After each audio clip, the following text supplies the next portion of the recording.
Hello, I'm Mark Crutcher, President of Life Dynamics in Denton, Texas, and I want to welcome you to LifeTalk for January 2002. We've got a very special program for you this month. Joining us will be one of the true giants of our movement, Dr. Jack Wilkie. This is an interview I've been looking forward to for a long time, and it's one you don't want to miss. We'll also be exposing a very hidden secret in the battle over abortion. Did you know that there are women who get pregnant on purpose, knowing all along that they intend to have an abortion? If that's not shocking enough, wait till you hear the reason they do this. All that and more is coming up on today's show. But first, we're going to hear from Alan Ackles with this month's LifeTalk News. Alan? All right, thank you very much, Mark. Generation Life, a national pro-life youth group, is planning to hold prayer vigils and demonstrations in Salt Lake City to coincide with the Winter Olympics. Brandy Swindell, the executive director for Generation Life, tells LifeTalk that Salt Lake City and the Olympic Committee are planning to give each athlete a supply of condoms as part of a Welcome to the Olympics pack. Swindell says, quote, "What message are we sending? Are we not telling these athletes, many of whom are minors, that we expect them to have extramarital sex?" Unquote. Generation Life hopes to give the athletes a different message by distributing educational materials encouraging athletes to abstain from recreational sex. Generation Life says they have housing available for their events, and they invite pro-lifers of all ages to join them in Salt Lake City, February 7th through the 13th. January 22nd will mark the 29th anniversary of Roe v. Wade, the infamous Supreme Court decision that legalized abortion on demand and ushered in the American Holocaust. Demonstrations, prayer vigils, and marches will take place in over 30 cities, including Washington, D.C. Nellie Gray, president of March for Life, tells LifeTalk that last year 225,000 people participated in the annual march from the Washington Monument to the steps of the Supreme Court.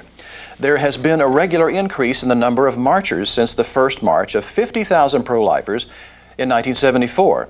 Now, by contrast, the radical pro-abortion group, the National Organization for Women, periodically holds a similar event to celebrate the Roe v. Wade decision. However, their numbers have plummeted from 750,000 in 1992 to fewer than 15,000 pro-abortion marchers last April.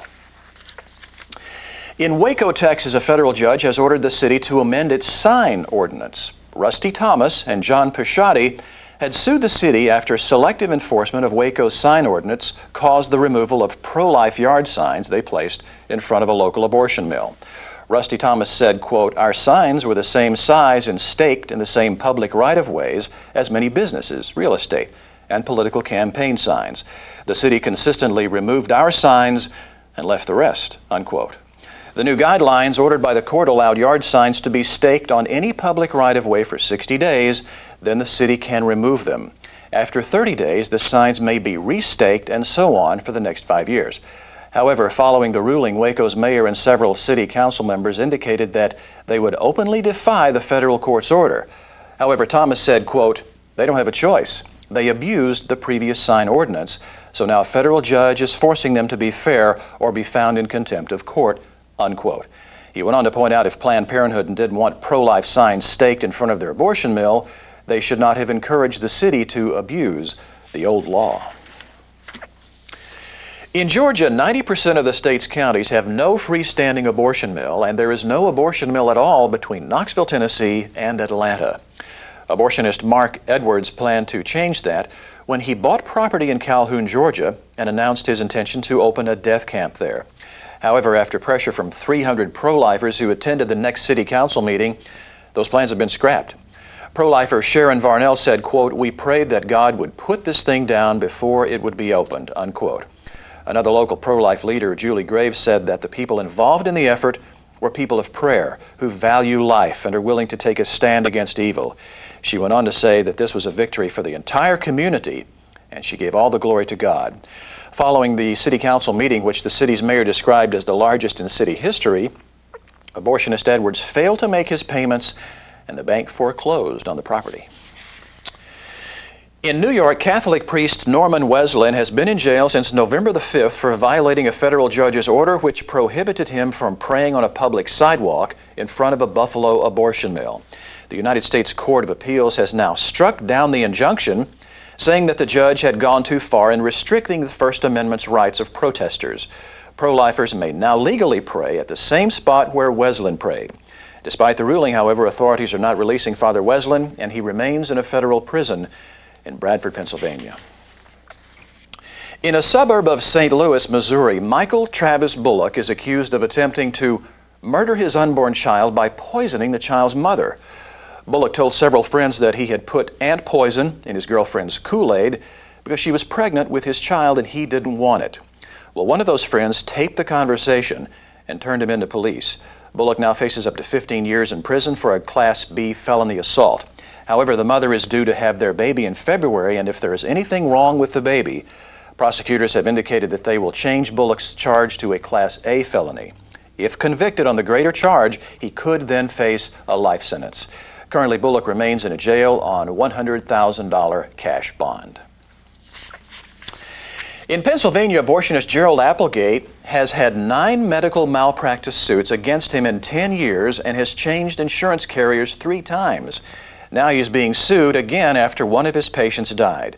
32-year-old Julie Spiker was expecting her 3rd child when she went to Applegate's office for her monthly checkup. Applegate told her the child was dead and that he would remove it. Well, during the procedure, Ms. Spiker stopped breathing and she was rushed to a local hospital where she died the next day. According to the suit, the Wexford area abortionist did no blood testing before the procedure, had no nurse anesthetist present, did not monitor the woman's vital signs, did not properly prepare her cervix for the operation, and did not resuscitate her after complications arose. Ms. Spiker is survived by her husband David, as well as a 6-year-old son and a 4-year-old daughter. In Colorado, Governor Bill Owens has cut off funding to Planned Parenthood for misuse of public money. Independent auditors found that Planned Parenthood was illegally diverting state tax money to pay for abortions. As of January 1st, Planned Parenthood will lose about $380,000 in public funding. Colorado pro-lifer June Harrison says, quote, "This was supposed to have happened a long time ago. We passed an amendment years ago to stop tax funding of abortions, but they just started sneaking that stuff back in again," unquote. And finally, most pro-abortion groups have constantly denied the existence of post-abortion stress, calling it an invention of the religious right. Ms. Magazine goes so far as to call it a make-believe affliction. But apparently the United States Senate isn't so sure. The lawmakers recently passed a bill that includes an amendment instructing the Department of Health and Human Services to research post-abortion stress and post-abortion psychosis. The House is now in the process of passing its version of the bill, further angering radical pro-abortion groups like Planned Parenthood. Wendy Wright of Concerned Women for America, the nation's largest public policy women's organization, tells LifeTalk, quote, "This is a great first step because for people to understand that something must be done about post-abortion syndrome, they first must know there is a syndrome," unquote. And that is LifeTalk News for this month. Mark, it's back to you. Thanks, Alan. Well, as you know, last month was Zentra's last day on the last time at LifeTalk. We taped that show on a Tuesday. On Saturday night, or actually early Sunday morning, Zentra gave birth to her baby, so she timed it right up to the end. The baby was actually born on her due date. Her name is Larissa Sophia Tuttle. She was 8 pounds 3 ounces and 20.5 inches long, perfectly healthy. As you can see, a beautiful little child, and we're all real excited for Zentra, and she's, as you can imagine, pretty euphoric these days, as is her husband Marco. We've got some good news about Zentra, by the way, other good news. Even though she's not going to be on the helping me host the show, she is going to come back and do the Soapbox series, which is she started out on Soapbox, as you remember anyway, and Cherie is going to move over and do Pro-Life 101. So we're really excited to have at least Zentra here for that on a continuing basis. Helping me out on Soapbox, on Notebook section today is Mona from our staff that you've met before. Hello, Mona. Hello. You've got some information about breast cancer, I think. Yes, I do. There is a national women's organization, pro-life organization in Illinois, that recently released some information that the Susan G. Komen Foundation, a well-known foundation that researches breast cancer, is donating and giving money to Planned Parenthood. Oh, that's great. Isn't that nice? Considering that there has been multiple 30-something studies that have shown a link between abortion and breast cancer. Right. It's a great place to put your money. Well, the intellectual dishonesty, as you know, back when we were doing Line 5, and we had a section in there about the link between abortion and breast cancer. And one of the things that the intellectual dishonesty of the medical community, and especially of these breast cancer research organizations, is staggering. Right. We sent a little booklet out to every breast cancer research organization in the United States, which was over 700 of them. Mm-hmm. and just asking them to review the information, not to buy into the argument that there's a link between abortion and breast cancer, but simply that there may be, and to study our science and see if there's a problem with it. Not one of those organizations responded to me. The interesting thing is the Susan G. Komen Foundation happens to be in Dallas, so I called them and asked them if they'd looked at it. And their response to me was, oh, this is just right-wing, pro-life rhetoric trying to deny women their constitutional right to an abortion. Right. They won't have a choice. Yeah. And I said, well, what if abortion causes breast cancer? Well, we're not interested. We're not going to look at that. That's political. That's political. That's what they said. And let me tell you something. There is nothing more political in this country than all this breast cancer stuff that's going on. And be very careful before you give money to one of these organizations, like say this one in particular, giving money to Planned Parenthood. It's deplorable. I want to bring you up to date too on something else that's going on. We talked to you last month about some of the things that are happening with the clinicworker.com campaign. Well, the pro-aborts apparently are getting more and more incensed about this deal. We've told you that they've tried to hack into our site many times. Now we have stories coming in from people who are using clinicworker.com at the abortion mills. One, for example, here, they say that the abortion clinic director came out onto the sidewalk and started talking to the people with the signs, saying that people inside the building felt threatened by the clinicworker.com, and if they didn't quit doing it, they may wind up in court. Well, obviously, if they could have wound up in court, they would have already called the police. This is a good example of what's happening here. We've got others where picketers are being threatened because they use these clinicworker.com signs, and there's actually nothing in the world these people can do about it, and that's why they're coming out on the sidewalks and talking. So be sure and stay up with this clinicworker.com deal. That shows that it's working. That shows that it's working. It absolutely does. And we know a lot of other information that proves that it's working as well. You had something about CareNet, I think, too. Yeah, CareNet is a pregnancy services for pro-life or for crisis pregnancy center. Right, whatever you want to call your center in your town. They have over 600 pregnancy centers around the country. An interesting thing about CareNet that a lot of people may not be aware of is that CareNet has a policy, and let me just go ahead and read it to you because that way you'll know I'm not just making this up.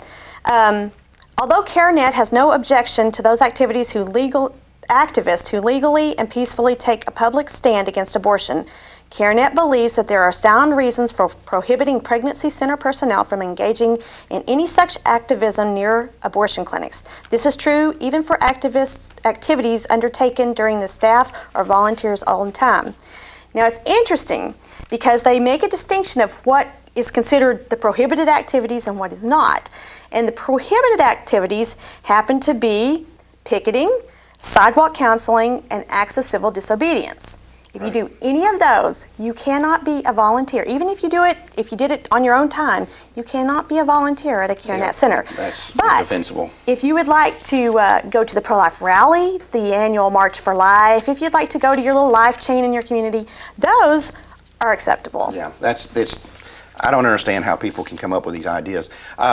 Anyway, we thought you need to know about that. One of the things, too, I want to bring you up to date on is this, the continuation. I hate to keep ragging on this situation with the Bush administration, but this assault against the First Amendment of peaceful protesters and pro-lifers is going to continue, apparently.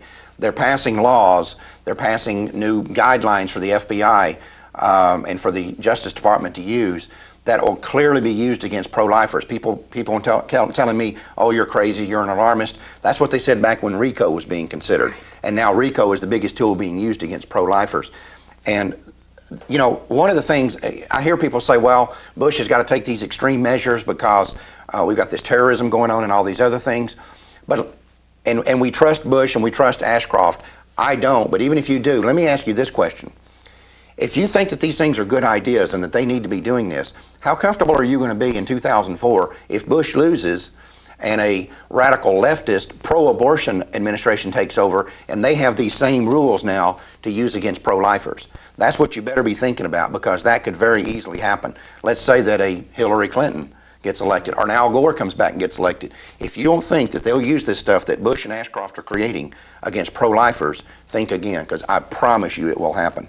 It will. And it's going to happen. It's not and just speaking of the government, another thing, I'm sure by now everybody is aware of who Clayton Lee Wagner is. Right. The interesting thing about that is that before he went to trial for a totally unrelated offense, That's the first time he ever made any kind of pro-life statements. Nobody had ever heard of him in the pro-life community. That's right. Nobody knew him at all.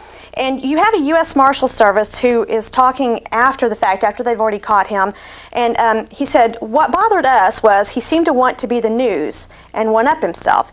He became famous. Maybe that was his goal. Maybe that was the goal. And it's interesting because this was on December 10th, and almost 2 weeks before that, prior to that, Flip Benham at Operation Save America had issued a press release saying that, you know, it's amazing that none of us have ever heard of Clayton Lee Wagner. Right. But he's all over the press. As a pro-lifer. As a pro-lifer. Right. So he's this big threat to abortion clinic providers, and yet nobody knows him. Yeah, the press didn't bother to check and see if anybody had ever heard of this guy or if he really was a pro-lifer. They didn't bother that. Now, obviously, Mona, we all know how radically pro-abortion the American media is, but it's very seldom that you get actual proof of it in writing. I've got some stuff here that's pretty amazing about this, and if your blood pressure isn't going through the roof after this, there's something wrong with you. October 6th, the National Convention in Seattle for the Society of Professional Journalism, or journalists, like such a thing even exists in America today. As you've heard me say many times, I believe journalism is long dead. That's an art that's not practiced anymore. But I want to read you some guidelines that they put out as far as covering the terrorist attacks and how to deal with Muslims and so forth. Portray Muslims, Arabs, and Middle Eastern and South Asian Americans in the richness of their diverse experiences. Make extra effort to include olive-complexioned and darker men and women, sheiks, Muslims, and devout religious people of all types. Use photos and features to demystify veils, turbans, and other cultural articles and customs. Do not represent Arab Americans and Muslims as monolithic groups. Avoid conveying the impression that all Arab Americans and Muslims wear traditional clothing.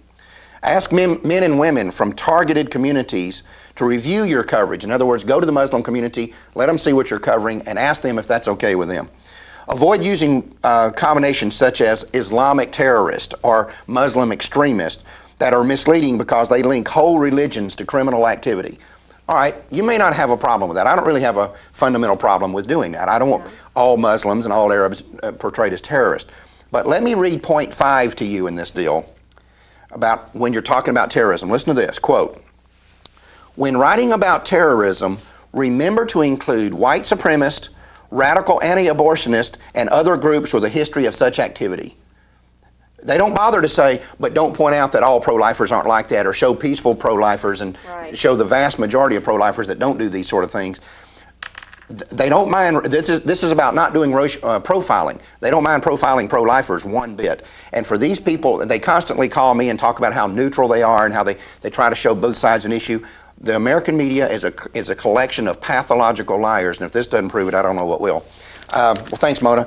Mona's going to be back with us on the next segment in just a moment. We're going to be talking about women who get pregnant on purpose, knowing all along they're going to have an abortion, and this is going to be a segment that's going to shock you. We'll be right back. In my state, we only have 3 or 4 counties out of 75 that provide abortion services. Those of you who operate facilities know how difficult it has been with every passing year to find physicians. It's very difficult to get good doctors that are committed and want to get involved in abortion provision. Well, I don't know about you, but hearing the abortion industry whine about their problems is just music to my ears. Hi, this is Alan Ackles for Life Dynamics. You know, the best kept secret in America is that the pro-life movement is winning the battle over abortion. And we've got a brand new book to prove it. It's called Access, and it's revolutionizing the way pro-lifers look at this struggle. Well, now you can get your own copy of this exciting publication absolutely free. Just call the toll-free number below and we'll rush you the latest version of Access as our gift. Over 175,000 pro-lifers have already read this message of hope and victory, and now you can too. The call and the book are free, so what have you got to lose? Order now. Hi, this is Alan Keyes, and you're watching LifeTalk.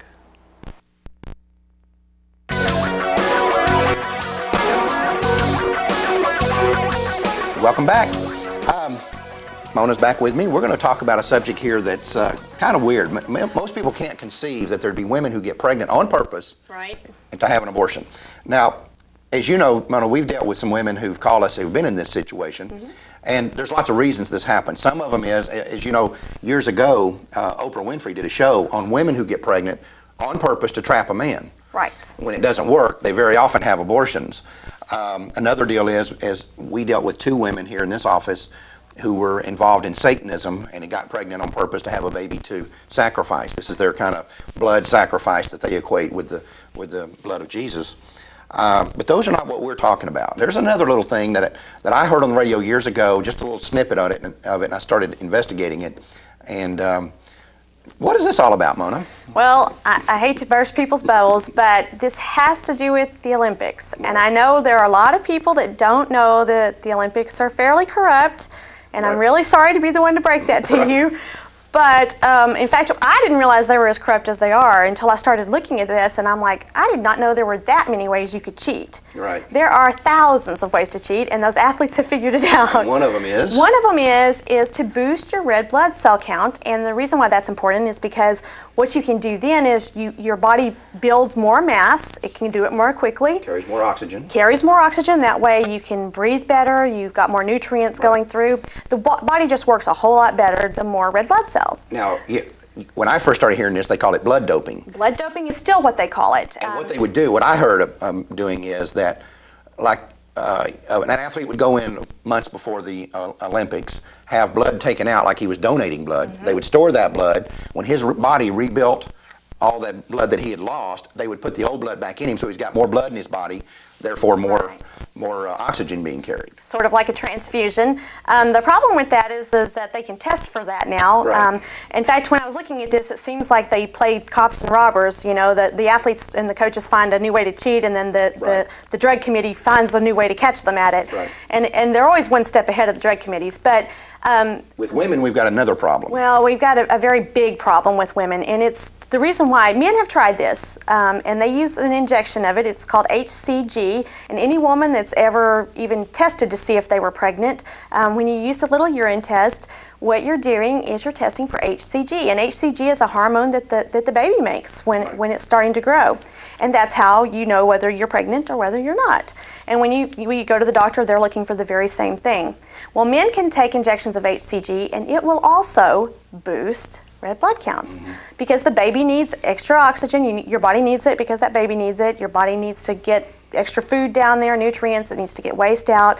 So your body during pregnancy, makes extra red blood cells. So what we've now discovered is that women will, instead of taking the shots, women athletes, to boost their red count and not get caught by anybody and not get in trouble by anybody, the only way you can do that is if you get pregnant. Right. Of course, these girls didn't want to be pregnant, and you know, totally will wreck their career if they did get pregnant. I mean, and stayed pregnant. So what they're doing is they're getting pregnant on purpose, so that they can get the red blood cell count up, just to abort. Days, apparently, from all the reports that I've read, it's just a couple of days before the Olympics actually come. They're part of it. Yeah. Their competition, right? And you know, I didn't believe it at first because I'm thinking, you know, that seems so callous, that seems so rude. But if you really think about it, it's no different than anything else. It's the same thing. And I was waiting to see if there were any rules against it, and sure enough, there were some rules. The American people that create those rules have a section where it talks about blood doping via pregnancy/abortion. Right. And it's not only in the United States. I didn't see any accounts of American women doing it. I did find lots of accounts of many other countries doing it, but you can't think that the Americans are the only ones doing They're not going this. to fall behind. No, and if they're catching you on the other test, and that's what they're saying, we're catching them on the other stuff. And if you'll look, they really are starting to catch more and more athletes cheating, although they're not catching nearly enough. But why would you take that chance? So, but let's make sure people understand. What we're talking about here is they found a way to do blood doping without getting caught, which is legally. Yeah, legal blood doping. You get pregnant, and then with the idea that I'll get my HCG levels up. 2 to 3 months later, after you get pregnant. Right. Right before the Olympics. You have your competition. You have an abortion. Then you go and do your competition. Right. HCG levels are still up. That's why you have to time it pretty close, the abortion, pretty close to when it happens. Now, one thing I know that we found too was that when these girls don't have boyfriends or are not married or whatever, right. that the coaches are impregnating them. Right. There is a Soviet gymnast who said that when she was in the Olympics in the 70s, girls as young as 14 were ordered to have sex with their coaches if they had no steady boyfriends, and that's from the Toronto Globe and Mail, 1995. That was just one situation. We have it's shown up in British papers where the Finnish sports medicine experts are saying it's horrible and immoral. Now that drug testing is routine, pregnancy is becoming the favorite way of getting an edge up on competitors. So these women are getting pregnant on purpose. They're getting pregnant on killing purpose. their baby so they can win an purpose. athletic competition. But the question I have is, I mean, this Finnish guy, and he's not the only one that says that this is just terrible that women would do this, is he says it's horrible and immoral. Why? Exactly. Yeah. If we're going to say that abortion on demand is okay, if we're going to say that there's no problems at all for a woman at any point in her pregnancy to decide to abort this baby for any reason whatsoever. Right. What's wrong with what she's doing? Number one, she's doing it in the first trimester. Right.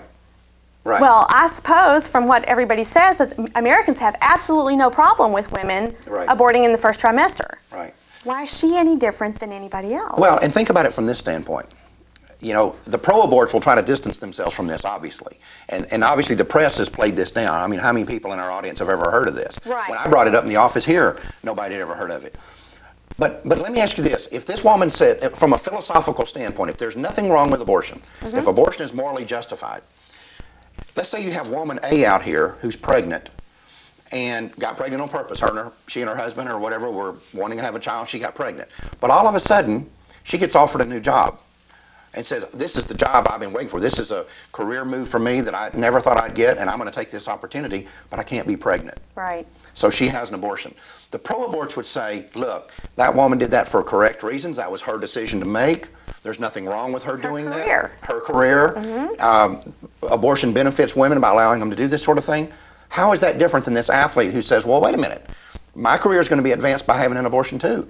Absolutely, and knowing what top dollars are at stake, if you can win the gold or if you can win any medal at the Olympics, I mean, they've got endorsements down the line for many, many years. I mean, you just wrecked this person's career. And there was several athletes that said, I mean, if you tell them, oh, well, you can't get pregnant on purpose and then abort, I mean, heaven forbid that you do that. And you have athletes saying, you cannot afford not to cheat. You've got to find some way because everybody else is. Right. That's why I'm saying that. If you want to win. That's why I'm saying that in our research, even though we didn't find any American girls doing this, you know they have to be. Have to be. Because you can't get behind on your cheating. You've got to stay up if you're going to compete with the people who are doing it. But again, I think we shouldn't leave this philosophical point. If there's nothing wrong with abortion, what is wrong with what these women are doing? I can't see anything. I mean, if that's the position that you're going to take, then I don't see how you can say that there's anything wrong. And it's just like everything else we see is when we reveal the stuff about baby parts, and people, oh, that's horrible, we shouldn't be doing that. And we don't defend that, pro-aborts, we don't defend that practice. Why? If abortion is morally justified, then why can't you sell the parts of this non-human, this non-person that you're killing? It's just tissue and matter. It should make no difference. So how is what this woman's doing wrong? And I challenge anyone, I challenge you in the audience to think about that. Confront your pro-abortion friends with this scenario and ask them when they tell you, oh, that's unacceptable, we can't do that, which is what they will do. Ask them why. Ask them why that is morally indefensible, but a woman having an abortion to advance her legitimate career or her non-athletic career is okay. Why is that? Why don't we apply the same standard across the board?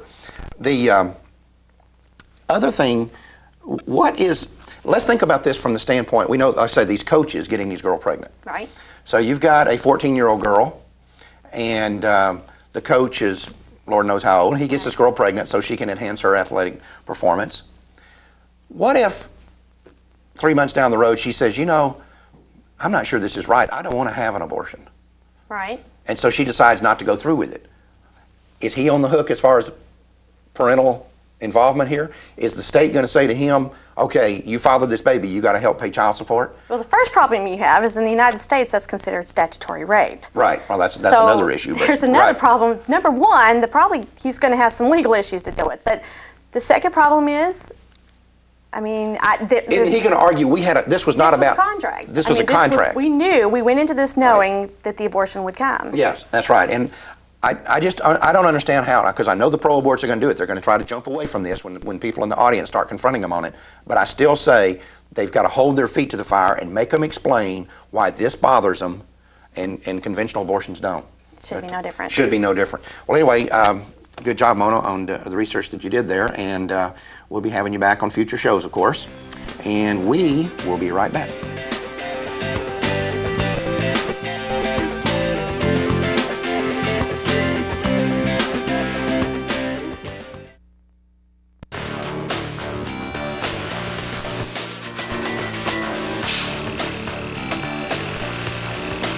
The pro-aborts are constantly whining that laws prohibiting abortion constitute discrimination against the poor.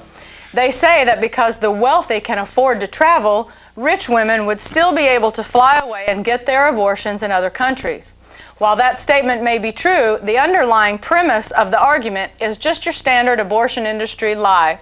To begin with, we enact laws on the basis of what we think is right or wrong, not because of what someone may be able to do in another country. For example, no one in his right mind argues that heroin should be legal simply because rich people can fly to other countries and buy it and poor people can't. The fact is, every law impacts the wealthy differently than it impacts the poor. Just look at the O.J. Simpson case. This guy didn't get off because he was innocent or because he was black. He got off because he had enough money to hire the best lawyers money could buy.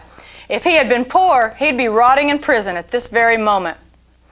Secondly, let's say abortion were illegal and rich women started going to other countries to have their babies slaughtered.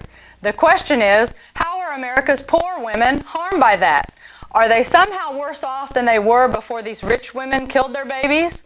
Actually, the fact that the poor are less able to travel than the rich means that laws against abortion would have the effect of protecting the children of poor women more than they protect the children of wealthy women. If that's discrimination, then it's obviously discrimination against the rich, not the poor. Another similar argument you hear is that outlawing abortion won't stop it because women will just go to illegal abortionists. Again, the answer to that is, so what? We don't pass laws with some sort of naive belief that the behavior in question will be totally eradicated. Right now, we have laws against armed robbery, rape, murder, and a host of other evils. But all those things still happen. If we apply the abortion industry standard to those laws, we should immediately overturn them and make armed robbery, rape, and murder legal. As we constantly point out here on Pro-Life 101, whenever you're debating a pro-abort, there is one rule of thumb you should never forget. In every argument they make, there is a lie buried somewhere. And that lie was purposely placed there in an effort to divert attention away from the central issue. The key to beating these people is to figure out what that lie is and shine a light on it. When you do that, you win every single time. I'm Cherie Driggs for LifeTalk.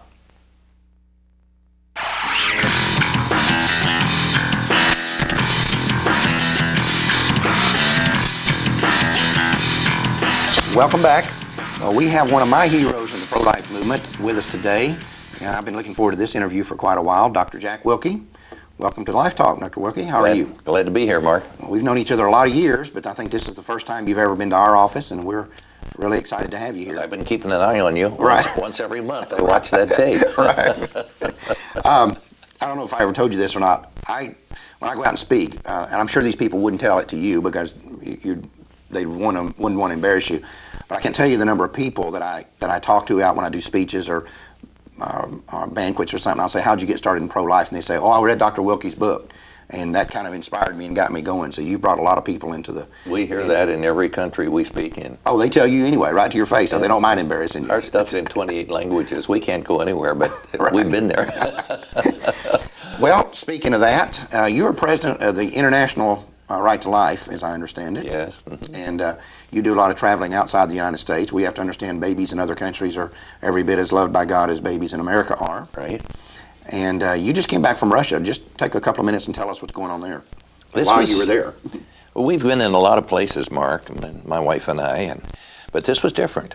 We were invited by the patriarch, the Orthodox, the head of the Orthodox Church in Russia, to speak to a seminar of his priests and lay people. See, they've opened a lot of churches in Russia since Gorbachev stepped down. I think something like 500 new churches. Well, they didn't have that many priests, so they've hurried up to quickly educate and ordain a lot of new priests, but all they could, I guess, teach them was the religious aspect of this. And the priest that came to us in Warsaw a year ago to ask us, he said, our priests don't know anything of what you and Mrs. Wilkie are talking about. Well, to make a long story short, we accepted an invitation. We were there just a few weeks ago. And this was a conference. All right, there were priests from Orthodox, Siberia, Southern Urals, down at the Crimea, way up in Archangel, Murmansk, St. Petersburg, Belarus, Ukraine. Yeah, Russia, we're talking about a big expanse of territory. Oh, yeah, from way. They traveled several days to get there. We spoke on fetal development. That was the first thing we spoke about. Then we spoke about the first week of life, you know, the cloning and the stem cells and that sort of stuff. Then we went back and gave them a session on surgical abortion. Then we gave a shorter session on microabortion, RU-486, methotrexate, the Norplant, and the other abortifacient birth control stuff. And finally, we gave them a session on post-abortion syndrome for women and for men. When we got off the plane and Father Maxim Obuko, who was our host, greeted us, he said, here, and here's our latest book, Why Can't We Love Them Both, in Russian.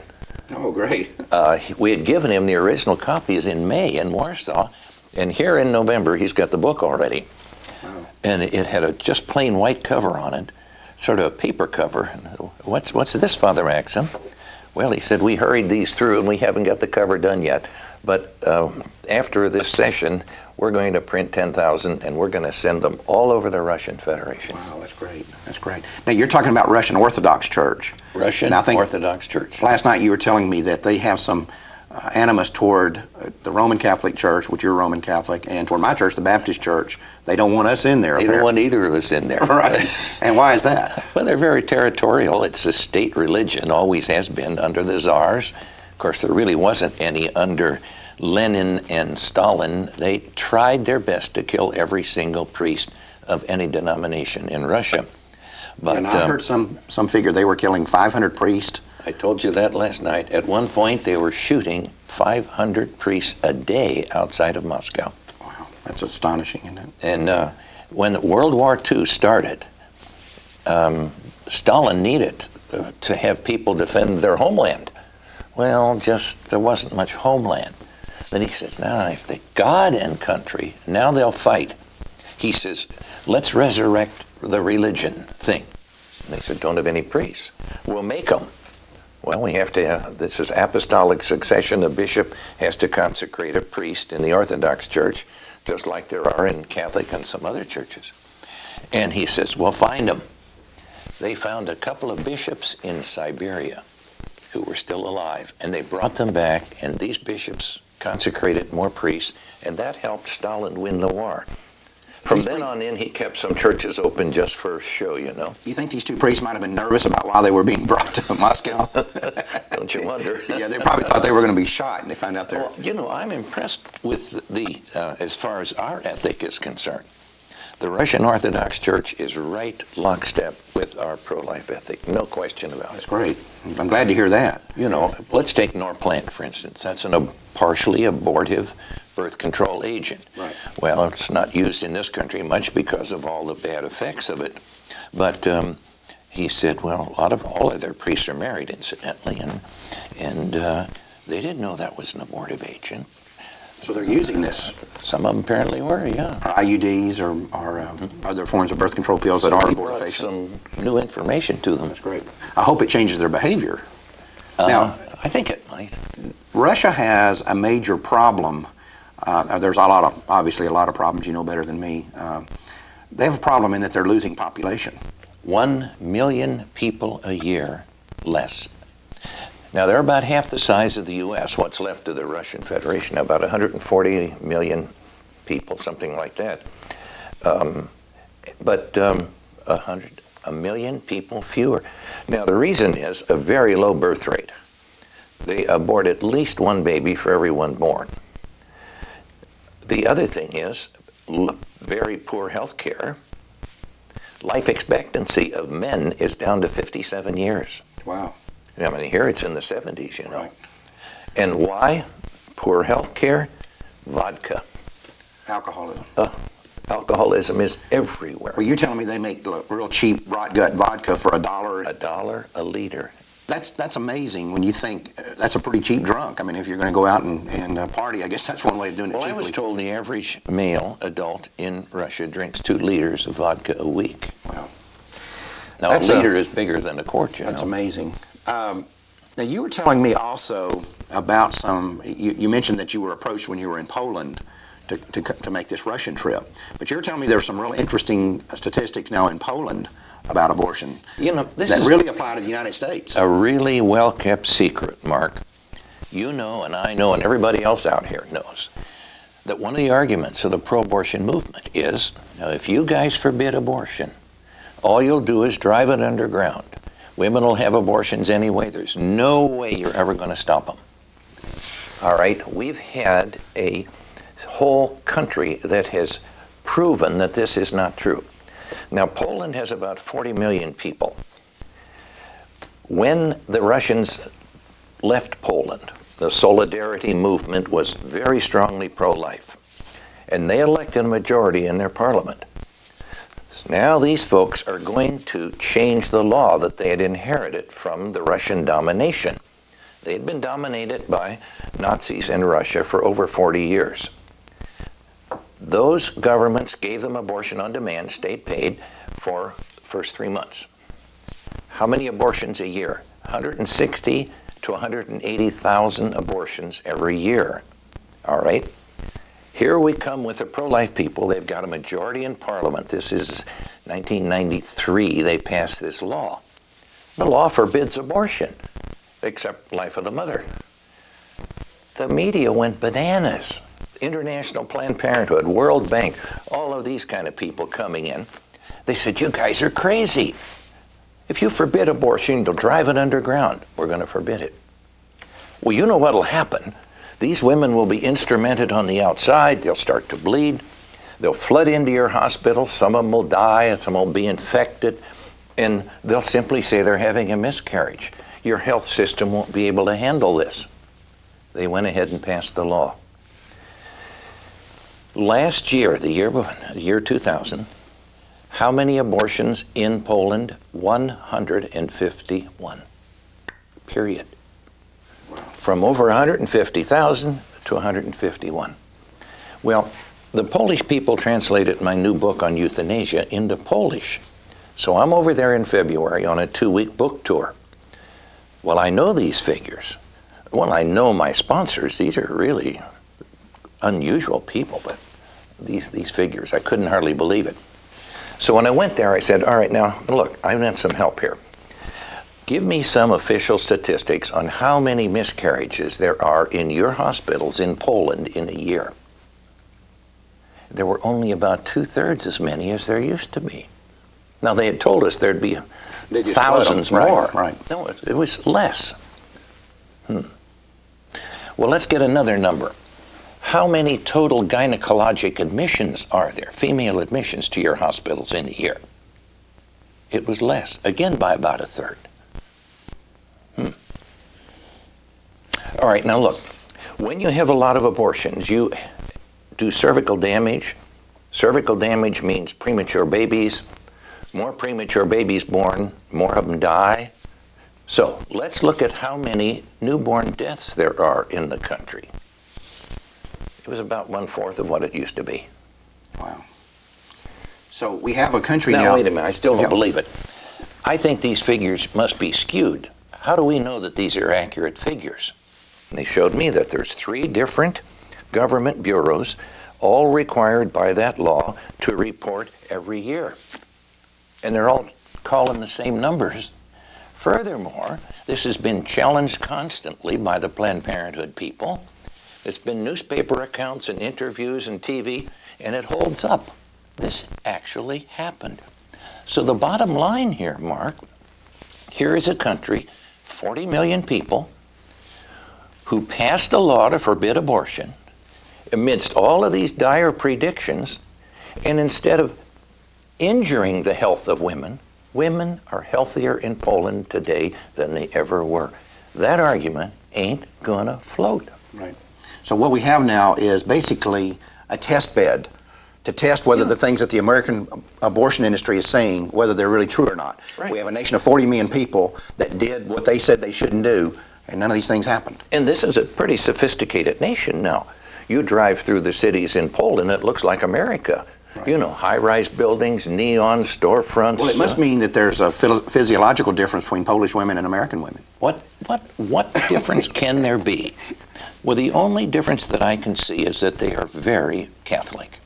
Poland is a very Catholic country. If you recall, the Pope is Polish. Right.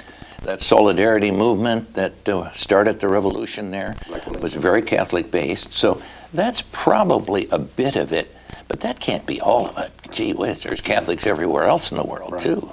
Well, I was making a joke, though. The Polish women are not physiologically different than American women. I mean, you're a medical physician. I don't have to tell you that. So, but the abortion industry is going to have to come up with some kind of nonsensical argument that, oh, our diets are different or our cultures are different or something to do away with this test, because what are they going to say? I think Polish women are all right. My one boy married a Mikolajewski, and my other boy married a Pogorzelski. Yeah, so you think they're okay? I think they're great. Well, good. I'm glad to hear that all the dire things that the pro-aborts were saying would happen. Of course, we knew that, but let me tell you how else we knew that. America was also a test bed. Prior to Roe versus Wade, that wasn't the America that we lived in. You know what I'm saying? Oh, yeah. They're always saying this will happen if you outlaw abortion. Well, we had abortion illegal for about 200 years. None of those things happened. Why not? Why didn't they happen then? Mm-hmm. But now even you have another country outside the United States that's proving that this is a lie too. You know, there's a parallel to this. I wrote a book on the comparison between slavery and abortion. And in my research there, it became evident that the whole West Indies eliminated slavery before the United States did. They had about 1 million people who were slaves in the West Indies, Jamaica and so forth down there. Well, when the British Parliament passed a law to free slaves, we had the same kind of reaction all through the islands in the Caribbean. Oh, this will be terrible. These people are going to run wild. I remember the word incendiarism. They're going to burn places down. They're going to be killing and so forth. You can't let these people loose. They're da-da-da-da-da-da. So they let these people loose. Peaceful, no problem at all. Right. And you know, here with a big fuss and nothing happened. Nothing happened. It's kind of like, you know, what you're describing is kind of like the Y2K thing. You know, for what, about 3 years prior to Y2K, it was that, you know, life ends as we know it. And, you know, midnight came and... Have you still got some cans of food? No, I didn't. I never went for that, but I knew people that did. Listen, we got to take a small break. When we come back, I want to start talking a little bit about the birth control pill, because that is an abortifacient very often, and it's something that gets ignored by a lot of pro-life organizations, and I want you and I to discuss that a little bit when we come back. Fine. We will be right back.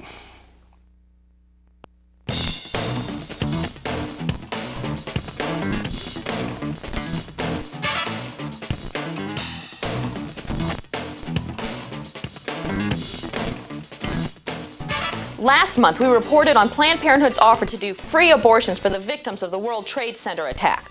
Apparently, one of the geniuses at Planned Parenthood figured out that if a woman is grief-stricken over the loss of her husband, she'll feel better once she's killed her child. I have to admit, that seems pretty bizarre to me, but maybe you have to be in the baby-killing business for things like that to make sense. In any event, this warm, fuzzy little gesture was apparently Planned Parenthood's contribution to our country's healing process. So who are we to criticize? But suddenly, there's a new wrinkle in this story. Today, the media is rapidly running out of things to say about the terrorist attacks, and they are desperately looking for new angles to pursue. One idea they've come up with is to do television shows about babies being born to women who lost their husbands on September 11th. Now, obviously, no one likes stories about babies more than those of us in the pro-life movement. After all, those babies are why we do what we do. And stories about babies who will never know their fathers are an aspect of this tragedy that most people may not have even thought about. So while we don't really want to throw a wet blanket on this story, we do have one question. Why isn't the media pointing out that the children they're now fawning over and putting on nationwide television are the very same children Planned Parenthood offered to butcher for free? Why isn't that part of their coverage? Obviously, the most logical explanation is the media's pro-abortion bias combined with their naked hypocrisy. Of course, I guess it's theoretically possible that this is simply an innocent oversight, or that the media simply is not bright enough to have made this connection. However, having seen firsthand how the American media works, we're betting that their attitude is that if Planned Parenthood wants to murder these kids, so be it. But if they're going to be born, let's see if we can sell some advertising off of them. Before we leave the subject, I want to throw down a challenge to the media. The next time you do one of these stories, include one of the women who accepted Planned Parenthood's offer. Show us how well she's doing compared to the women who didn't take the bait. I'm Centra Tuttle for LifeTalk.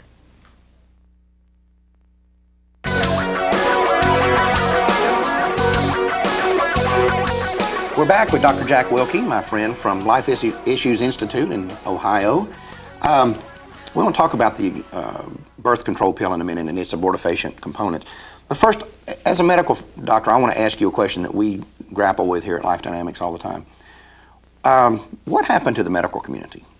You know, when we were doing the research for my book, Lyme 5, we went back 150 years in some of the research that we did. Constant references in the medical journals and constant statements by people that were president of the American Medical Association and so forth. References to Christianity, and that the great hospitals were started by Christians, and that this is the medical research that's done is for a Christian purpose. Today, the American Medical Association is clearly openly hostile to any kind of pro-life message. They're openly hostile to the Christian message. What happened to the medical community? It's almost like they say nowadays, if you are Christian, pro-life, you're some sort of pariah within medicine. Do you have any clue what happened to the American medical community? Well, I think the simple answer, Mark, is that doctors are part of the culture and part of the community, and they come out of this community. Think of schools, where all schools used to be Christian schools, denominational or otherwise. Here, I've just read stuff this past week about forbidding to have Christmas cards in a primary school that says Merry Christmas. Quote, that's religious. Come on now. Right. But we've seen some of this. All right. Yes, you're right about this. Why? This nation, to a very large extent, in its colleges, in its elite level, has lost its faith. Right. And do you believe we're living in a post-Christian America? Oh, yeah. Mm-hmm. Yeah, I do too. But I have people say, "Oh, that's you're doom and gloom," and you know. There's two levels. Here you have media, you have universities, you have foundations. Absolute loss of religion, disdain for religion, right. Condemning religion. Right. Okay.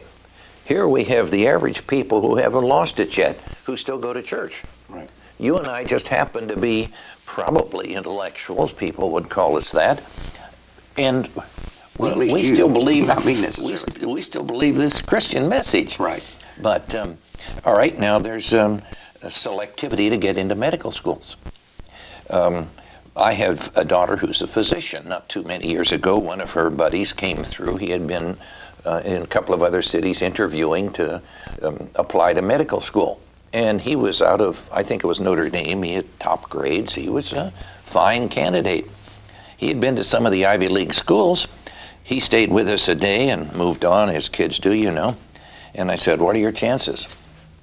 Oh, he said, Dr. Wilkie, they asked me in 5 different ways what I thought about abortion. There's no way I would get in those schools unless I would have repeatedly perjured myself. So there's a selectivity going in.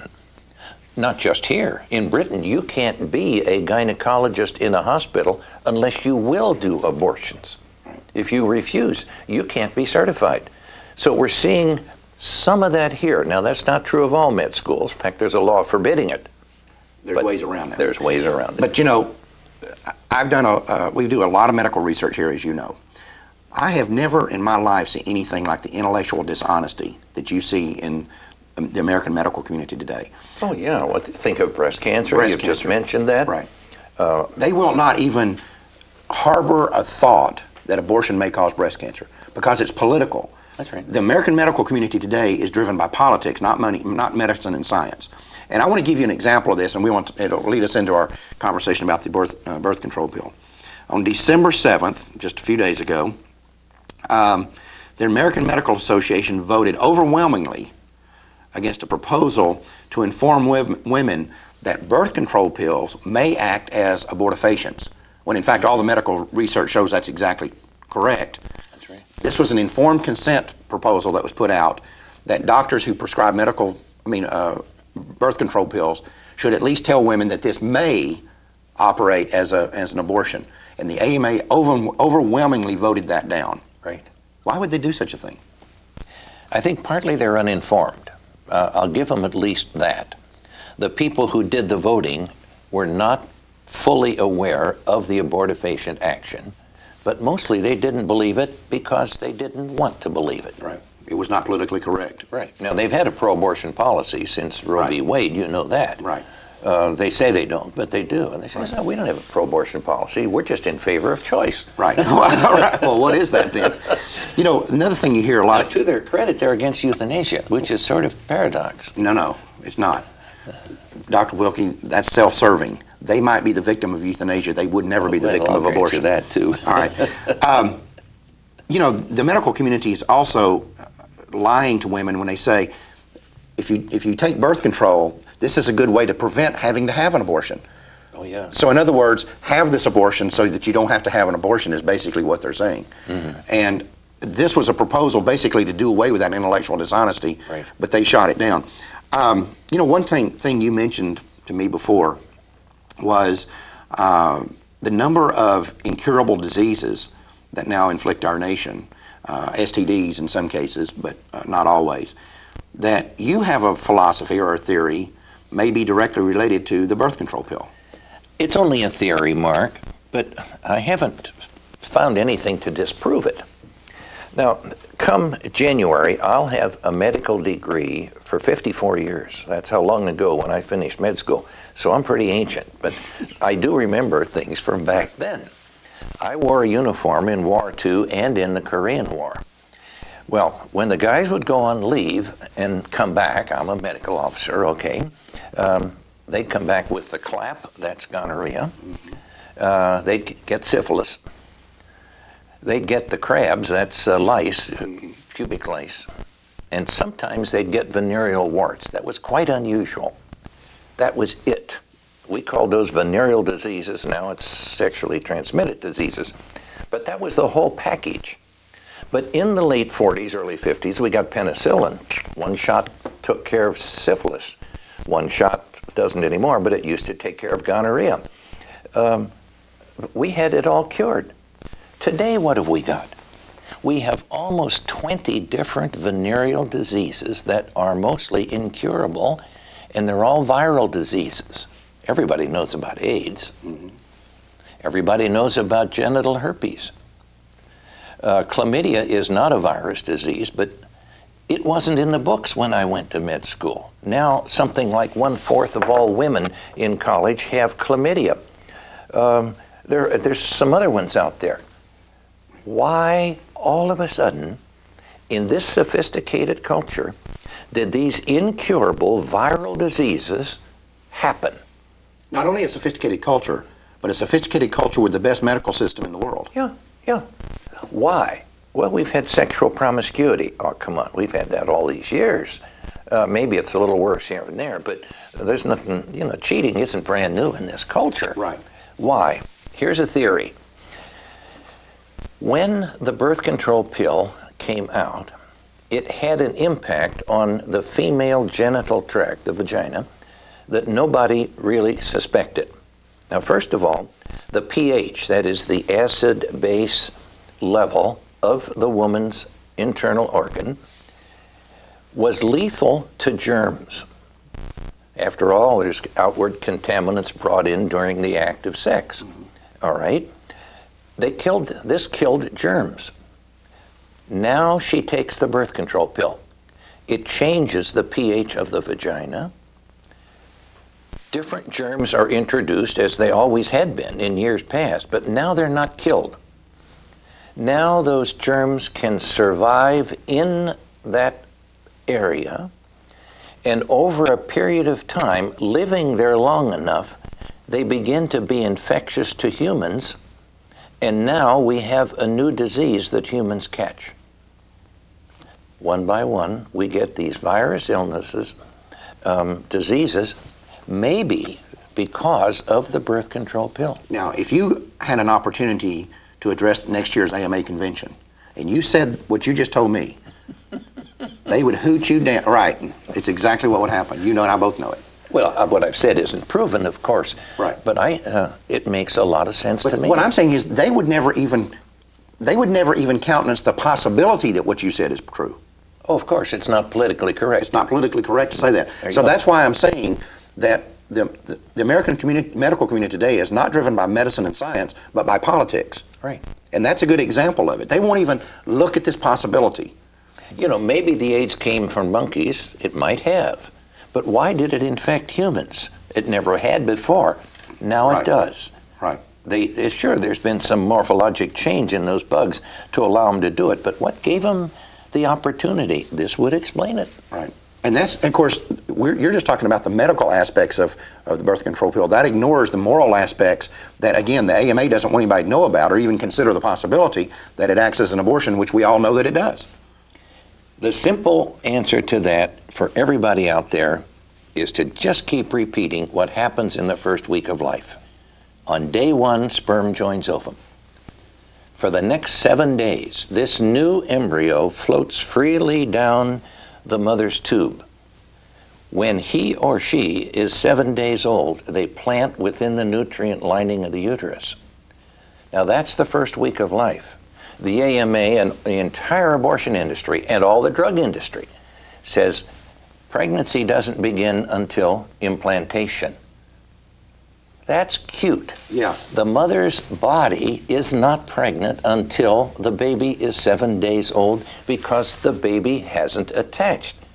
But the baby's life began at day 1. The kid's a week old when he's he plants. in limbo.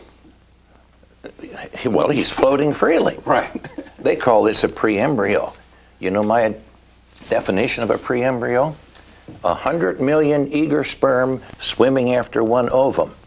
When one connects, this is no longer a pre-embryo. Right. This is an embryo. That's right, exactly. When you were in medical school, was there such a term as a pre-embryo? Oh, of course not. It was invented about 10 years ago by the pro-abortion industry to try and dehumanize what's happening in that first week of life. And the same thing's true with stem cells. You know, this is a cellular clump. Come on now. This is a living human. You were a cellular clump. I'm a cellular clump. If you know. Hey, who once were, buddy? Right. That's right. But that's true. I mean, if you want to reduce it down to just the individual components, that's what we are. So then why couldn't we kill you or me to do this? I mean, it's an astonishing. They say that this doesn't look human. Right. Oh, come on now. You know, this is exactly the way a human is supposed to look when they're 3 and 4 and 7 days old. Right, exactly. Right. I mean, when you were an infant, you didn't look like you do now. Yeah, right. I was better looking then. It might have been. Right. And add 30 years, and you're going to look a sight different than you do now. Right, exactly. We look like we're supposed to look at certain ages. Exactly. Well, listen, I could go on with this conversation forever, but as you know, we are out of time, and we're going to have you back in a future show, I hope. But I want to thank you for coming to Texas and visiting here with us. And it's been a privilege, Mark. Always glad. I'm always looking forward to talking to you. Take care. Thank you, sir. We'll be right back.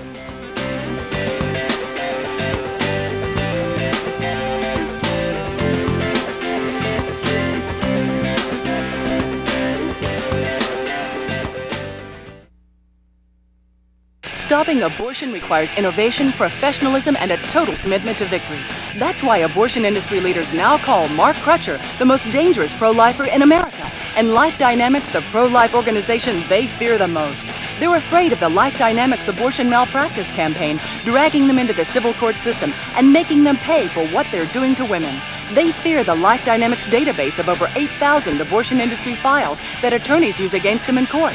They have no defense against the Life Dynamics direct mail program. High-volume mailing sent monthly into the medical community showing healthcare professionals exactly why they shouldn't become involved in abortion. Today, Life Dynamics is driving the abortion industry to its knees, and you have the power to keep them on the front lines of this battle.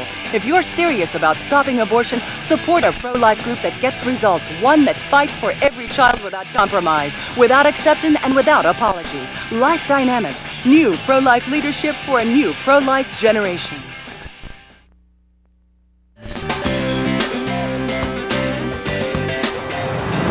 That's all the time we have for this month. Be sure to stay after the clinicworker.com campaign, and don't forget about the action cards either.